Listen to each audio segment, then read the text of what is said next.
ನಾಡಹಬ್ಬ ದಸರಾ ಆರಂಭವಾಗಿದೆ. ನವರಾತ್ರಿ ರಂಗು ಎಲ್ಲೆಡೆ ಆವರಿಸಿದೆ. ಅಂದಹಾಗೆ ಶಿವಮೊಗ್ಗ ಮಹಾನಗರ ಪಾಲಿಕೆ ವತಿಯಿಂದ ಆಯೋಜಿಸಿರುವ ದಸರಾ ಕಾರ್ಯಕ್ರಮಕ್ಕೆ ಇಂದು ಚಾಲನೆ ನೀಡಲಾಯಿತು. ಚಾಮುಂಡೇಶ್ವರಿ ಬೆಳ್ಳಿ ವಿಗ್ರಹವನ್ನ ಮಹಾನಗರ ಪಾಲಿಕೆ ಆವರಣದಿಂದ ನಗರದ ಕೋಟೆ ರಸ್ತೆಯ ಚಂಡಿಕಾ ದುರ್ಗಾ ಪರಮೇಶ್ವರಿ ದೇವಾಲಯಕ್ಕೆ ಮೆರವಣಿಗೆ ಮೂಲಕ ತಂದು ಪ್ರತಿಷ್ಠಾಪನಾ ಮಾಡಲಾಯಿತು. ಬಳಿಕ ಕಾರ್ಯಕ್ರಮವನ್ನು ಉದ್ಘಾಟಿಸಿ ಮಾತನಾಡಿದ ನಿವೃತ್ತ ಉಪಸೇನಾ ದಂಡಾಧಿಕಾರಿ ಬಿಎಸ್ ರಾಜು ಅವರು, ಆಪರೇಷನ್ ಸಿಂಧೂರ ಆದಾಗ ಭಾರತೀಯ ಸೇನೆ ವಾಯುಪಡೆ ಮಾತ್ರ ಹೋಗಲ್ಲ, ಇಡೀ ದೇಶ ಹೋಗ್ತದೆ. ದೇಶ ಹಿಂದೆ ನೀವು ಇದ್ದಾಗ ಮಾತ್ರ ಗೆಲುವು ಖಚಿತ. 22 ತಿಂಗಳ ಹಿಂದೆ ನಿವೃತ್ತಿಯಾಗಿದ್ದೇನೆ. 50 ವರ್ಷಗಳ ಕಾಲ ಸಮವಸ್ತ್ರ ಧರಿಸಿದ್ದೇನೆ. ಪತ್ನಿಯ ಬೆಂಬಲ ಇದೆ. ಗಂಡಂದಿರು ಮುಂದೆ ಬರಲು ಪತ್ನಿಯ ಬೆಂಬಲ ಅತ್ಯಗತ್ಯ ಎಂದರು. ಇನ್ನು ಲೇಹ್ ಲಡಾಖ್ನಲ್ಲಿ ಮೊದಲ ಸೇವೆ ಸಲ್ಲಿಸಿದ್ದೇನೆ. ಬಳಿಕ ಸಿಯಾಚಿನ್ನಲ್ಲಿ ಕೆಲಸ ಮಾಡಿದ್ದೇನೆ. ಅಲ್ಲಿ -ಡಿಗ್ರಿ ಉಷ್ಣತೆ ಇರುತ್ತದೆ. 4 ತಿಂಗಳ ಕಾಲ ಅಲ್ಲಿದ್ದೆವು. -50 ಡಿಗ್ರಿ ಪ್ಲಸ್ ಮತ್ತು +50 ಡಿಗ್ರಿ ಉಷ್ಣತೆಯಲ್ಲಿ ಕೆಲಸ ಮಾಡಿದ್ದೇನೆ ಎಂದರು. ಇನ್ನು ತಾಯಂದಿರು, ಪೋಷಕರು, ಮಕ್ಕಳು ಸೇನೆ ಸೇರುವ ಬಯಕೆ ಹೊಂದಿದ್ರೆ ತಡೆಯಬೇಡಿ. ಅದೊಂದು ಅಪೂರ್ವ ಅವಕಾಶ. ಧರ್ಮ, ಸತ್ಯ, ಜಯತೆ ಇದೆಲ್ಲದರ ಬಗ್ಗೆ ಅದರಲ್ಲಿ ಇರ್ತದೆ ಅಂತ ಹೇಳಿದ್ರು. Royal collection Mega offer alert. Buy products worth rupees 2,999. Get a stylish watch worth rupees 399 free. All types of caps, watches, belts, sunglasses, leather wallet, woolen caps. Our collection included trendy sunglasses, stylish caps, premium leather belt, smart leather wallets, branded watch, woolen caps. Visit us at City Center, Nehru Road, Shimoga. Contact us 7760734171.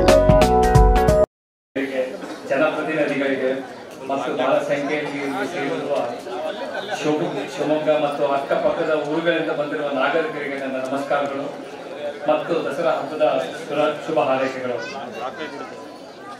ನಾವು ಮಿಲಿಟರಿಯಲ್ಲಿ 40 ವರ್ಷ service ಮಾಡಿದ್ದೀನಿ. ಕನ್ನಡದಲ್ಲಿ ಮಾತಾಡುವ ಅಷ್ಟು ಅಭ್ಯಾಸವಿಲ್ಲ, ಆದರೂ ಇವತ್ತು ನಾನು ಕನ್ನಡದಲ್ಲಿ ಮಾತಾಡಕ್ಕೆ ಟ್ರೈ ಮಾಡ್ತಾ ಇದ್ದೀನಿ.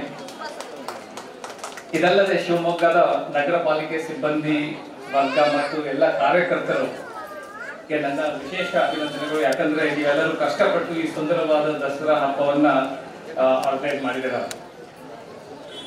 ಈ ದಸರಾ ಹಬ್ಬದ ಉದ್ಘಾಟನಾ ಕಾರ್ಯಕ್ರಮಕ್ಕೆ ನನ್ನ ದೇಶ ಸೇವೆಯನ್ನು ಗುರುತಿಸಿ ನನ್ನನ್ನು ಕರೆದು ಈ ಗೌರವ ಕೊಟ್ಟಿದ್ದಕ್ಕೆ ನಾನು ನಮ್ಮ ಶಿವಮೊಗ್ಗ ನಗರದ ಗೌರವಾತ್ಮಕ ಶಾಸಕರಾದ ಶ್ರೀ ಚನ್ನಬಸಪ್ಪ ಅವರಿಗೆ ಬಯಸುತ್ತೇನೆ. ನನ್ನನ್ನು ಈ ಉದ್ಘಾಟನೆಗೆ ಕರೆದು ನೀವು ನನ್ನನ್ನು ಆದರ ಮಾಡಿದಿರಿ. ಜೊತೆಗೆ ಇವತ್ತು ಲಕ್ಷಾಂತರ ಜನ ಸೈನಿಕರು, ಸೇವೆಯಲ್ಲಿರೋರಿಗೆ ಮತ್ತು ನಿವೃತ್ತ ಸೇನೆಯವರಿಗೆ ಇವರೆಲ್ಲರಿಗೂ ತಮ್ಮ ಒಂದು ಗೌರವ ಕೊಟ್ಟಂಗೆ ನನ್ನ ವಿಚಾರ ಇದೆ. ಆಪರೇಷನ್ ಸಿಂಧೂರ್ ಆದಾಗ ನಮ್ಮ ಚನ್ನಿಯವರು ಬಹಳ ಒಂದು ಒಳ್ಳೆಯ ಮಾತು ಹೇಳಿದ್ರು. ಸೈನಿಕರೇ, ನೀವು ಮುಂದೆ ಹೋಗಿರಿ, ಭಾರತ ನಿಮ್ಮ ಹಿಂದೆ ಇದೆ ಅಥವಾ ಹಿಂದೆ ಯಾವಾಗಲೂ ಇರುತ್ತದೆ. ನನ್ನ ಪ್ರಕಾರ ಇದೊಂದು ಬಹಳ ಆಳವಾದ ಹೇಳಿಕೆ. ಯಾಕಂದ್ರೆ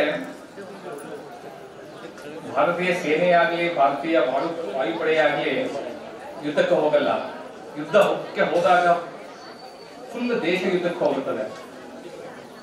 ಯಾವಾಗ ದೇಶ ಸೈನ್ಯದ ಹಿಂದೆ ಇರುತ್ತದೋ ಅವಾಗ ವಿಜಯ ಪ್ರಾಪ್ತ ಆಗೇ ಆಗುತ್ತದೆ. ಅದೇ ತರ ನಮ್ಮ ಆಪರೇಷನ್ ಸಿಂಧೂರದಲ್ಲಿ ನಾವು ಏಮ್ಸ್ ಅಂಡ್ ಆಸ್ಪಿರೇಷನ್ ಜೊತೆಗೆ ಹೋಗಿದ್ವಿ, ಅದನ್ನ ನಾವು ಅಚೀವ್ ಮಾಡಕ್ ಸಾಧ್ಯತೆ ಇತ್ತು. ಯಾಕಂದ್ರೆ ದೇಶ ನಮ್ಮ ಇದ್ದಿತ್ತು. ದೇಶ ಅಂದ್ರೆ ನೀವೆಲ್ಲ ಪ್ರಜೆಗಳು, ಇಲ್ಲಿ ಕುಂತಿರೋರು. ನನ್ನ ಪರಿಚಯ ಕೊಟ್ಟ ಶ್ರೀಯುತ ಸಮನ್ವಯ ಕಾಶಿ ಅವರಿಗೆ ನನ್ನ ಧನ್ಯವಾದಗಳು. ಜೊತೆಗೆ ಶ್ರೀ ಶಾರದಾ ಸಂಗೀತ ವಿದ್ಯಾಲಯ ಮಕ್ಕಳಿಗೆ ನನ್ನ ಅಭಿನಂದನೆಗಳು. ನಿಮ್ಮ ಪರ್ಫಾರ್ಮೆನ್ಸ್ ಬಹಳ ಚೆನ್ನಾಗಿತ್ತು. My compliments to each one of you. ನಾನು ಹೆಚ್ಚು ಕಮ್ಮಿ 22 ತಿಂಗಳ ಹಿಂದೆ ಇಂಡಿಯನ್ ಆರ್ಮಿಯಿಂದ ರಿಟೈರ್ ಆದೆ. ಕಾಶಿ ಅವರು ಹೇಳಿದಂಗೆ ನಮ್ಮ ಹಳ್ಳಿಯಲ್ಲಿ ಸೆಟಲ್ ಆಗಿದ್ದೀವಿ. ನನ್ನ ಕಳೆದ 62 ವರ್ಷದಲ್ಲಿ 50 ವರ್ಷ ಯೂನಿಫಾರ್ಮ್ ಹಾಕುವ ಸೌಭಾಗ್ಯ ನನಗೆ. ಆ 50 ವರ್ಷದಲ್ಲಿ ಹೆಚ್ಚು ಕಮ್ಮಿ 11 ವರ್ಷ ಸೈನ್ಯ ಸ್ಕೂಲು, NDA, IMA ಎಲ್ಲ ಟ್ರೈನಿಂಗ್ ಆಯ್ತು. 39 ವರ್ಷ ಮಿಲಿಟರಿಯಲ್ಲಿ ಸರ್ವಿಸ್ ಆಯ್ತು. ಸೊ ನನ್ನ ಪ್ರಕಾರ ನಾನು ಇವತ್ತು ಈ ಹಂತಕ್ಕೆ ಬರಲು ದೇವರ ದಯ, ಗುರುದೇವರ ಆಶೀರ್ವಾದ ಮತ್ತು ನಮ್ಮ ತಂದೆ ತಾಯಿಯರ ಮಾರ್ಗದರ್ಶನವೇ ಕಾರಣ. ಇದರ ಜೊತೆಗೆ ನಮ್ಮ ಧರ್ಮಪತ್ನಿ ಶಕುಂತಲೆ ಇವತ್ತು ಬಂದಿಲ್ಲ. ಅವರ ಸಪೋರ್ಟ್ ಮತ್ತು ಸ್ಯಾಕ್ರಿಫೈಸ್ ಬಹಳ ಇಂಪಾರ್ಟೆಂಟ್.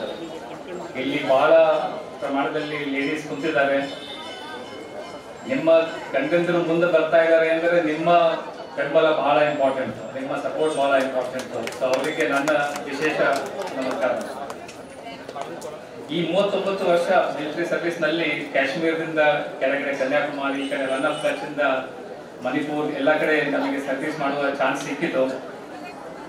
ಅದರಲ್ಲಿ ನಾನು ನಾರ್ಮಲಿ ನಮ್ಮ ಫಸ್ಟ್ ಪೋಸ್ಟಿಂಗ್ ನಾನು 1984 ನಲ್ಲಿ ಆಗಿದ್ದು ಲೇ ಲಡಾಖ್ ನನಗೆ ಕೇಳಿರ್ಬೋದು.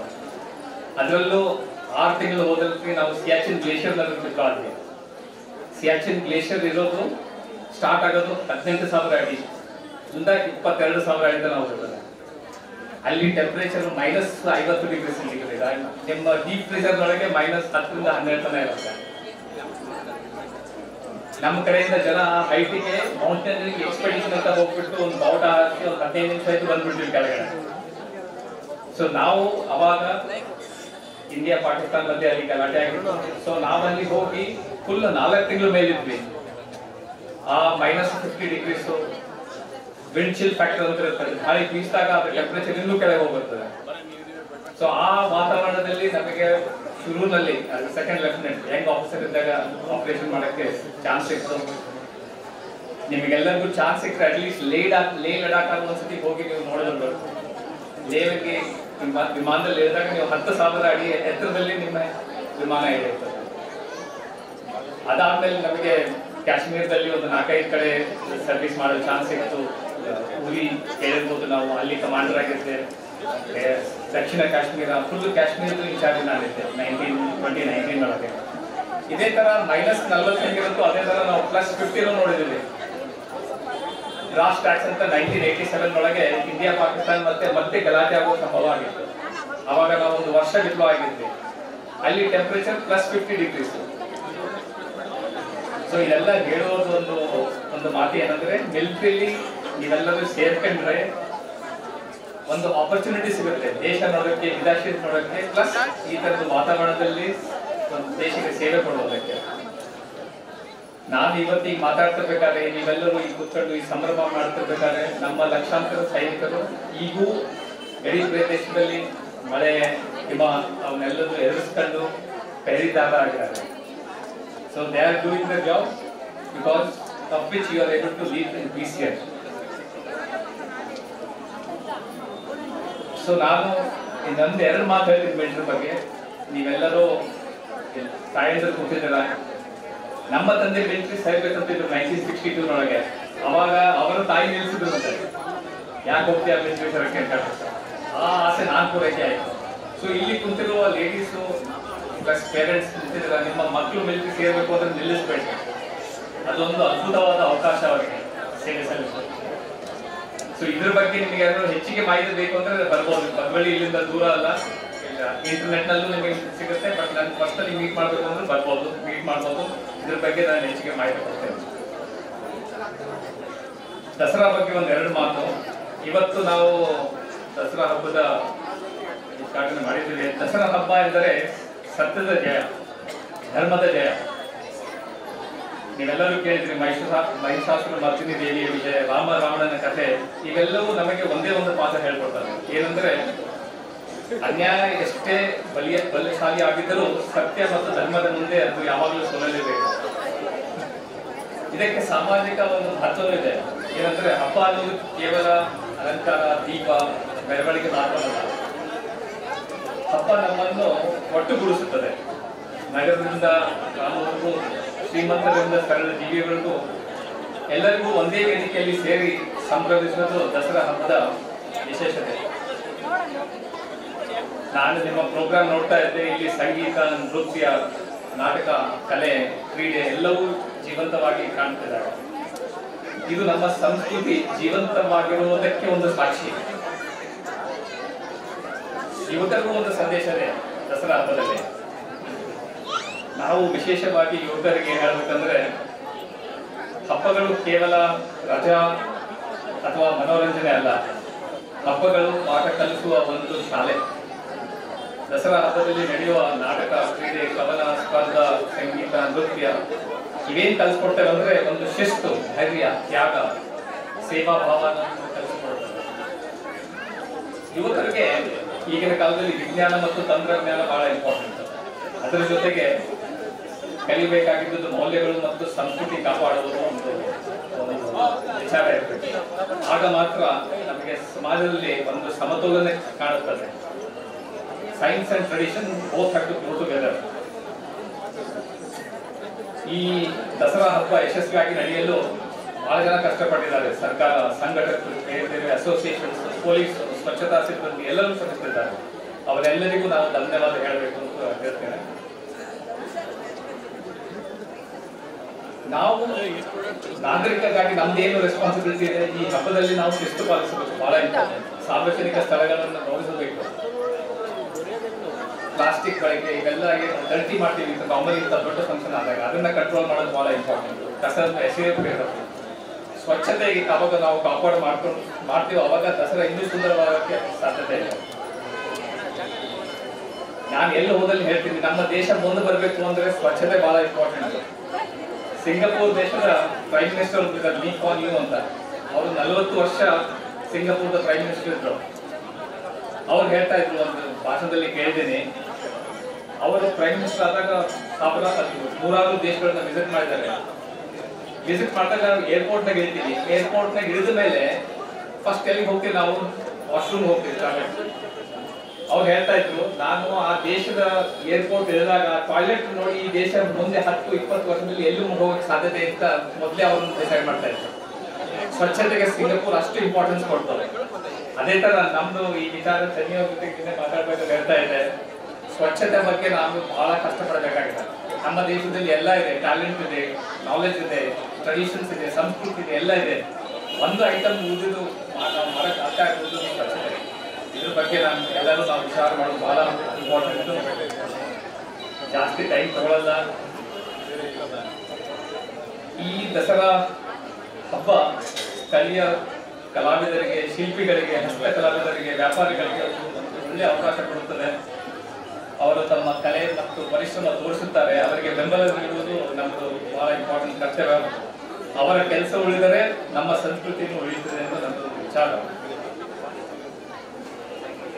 ನಿಜವಾದ ದಸರಾ ಅಂದ್ರೆ ಏನು? ದಸರಾ ಹಬ್ಬ ಕೇವಲ ಹೊರಗೆ ಆಚರಿಸಿದ್ರೆ ನಮ್ಮ ಒಳಗಿನೂ ಆಚರಿಸೋದು ಬಹಳ ಇಂಪಾರ್ಟೆಂಟ್. ರಾವಣನಿಗೆ ಕೆಟ್ಟ ಗುಣಗಳು, ಕ್ರೋಧ, ದ್ವೇಷ, ಸ್ವಾರ್ಥ ಅವನ್ನೆಲ್ಲ ತೆಗೆದುಹಾಕಬೇಕು. ದುರ್ಗೆಯಂತೆ ನಮಗೆ ಧೈರ್ಯ, ದಯ, ಕರುಣೆಯನ್ನು ಬೆಳೆಸಿಕೊಳ್ಳಬೇಕು. ಈ 3 ಮಾತನ್ನ ಈಗ ಹೇಳ್ತಿದ್ದೀನಿ, ಬಹಳ ಇಂಪಾರ್ಟೆಂಟ್.